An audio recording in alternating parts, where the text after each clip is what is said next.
লাইফটাকে জটিল বানাবেন না। অল্প কয়েকদিনের দুনিয়া এমনি কেটে যাবে, এটা ওই দিকে যেন না ঠকি, ওইটা খেয়াল রাখবে। ওইখানে ঠকলে সব শেষ, আমও শেষ, সালাও শেষ। ওইখানে যেন ঠকে না যায়, এটা খেয়াল রাখতে হবে। তাহলে প্রথম ফ্যাক্টর হচ্ছে সুখী সমৃদ্ধ জীবনের। Will make our life simple.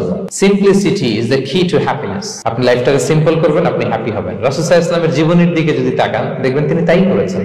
সুবহানাল্লাহ। সহিহ মুসলিমের একটা হাদিস শোনাই আপনাদেরকে।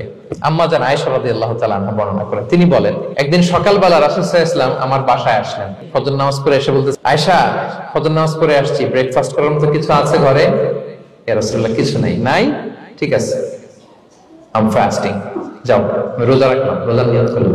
কত ইজি গোয়িং, কত সিম্পল বানিয়েছেন লাইফটা। আচ্ছা, আমরা হলে কি করতাম? একটু মিলাই নিজের সাথে। সাধারণত আমরা যেটা করতাম, আমরা অনেকে রেগে যেতাম। প্রিয় ভাইরা, ঘরে কিছু নাই মানে তুমি আগে জানাবা না আমাকে? হ্যাঁ, গত রাতে বললে তো কিছু নিয়ে আসতে পারতাম। সাধারণত এইভাবেই তো রিয়েক্ট করি আমরা, আগে জানাবা না কেন, আগে বলো। রেগে যেতাম। অথবা বলতাম, আচ্ছা ঠিক আছে, এখন যে একটা কিছু ব্যবস্থা করি, দেখি কিছু পাওয়া যায় কিনা। এরকম অনেক ওয়ে খুঁজতাম। কিন্তু রাসূল সাল্লাল্লাহু আলাইহি ওয়াসাল্লাম এই কোনো অপশন না নিয়ে বললেন, ওকে, there is no food for breakfast, I'm gonna fast fa inni sa'im। ঠিক আছে, খাবার যখন নাই আমি রোজাই রেখে দিলাম। সুবহানাল্লাহ। এভাবে তিনি তার লাইফ লিড করেছেন। Make your life simple, you'll be happy. জটিল না করে সহজ করুন, আপনি হ্যাপি হবেন।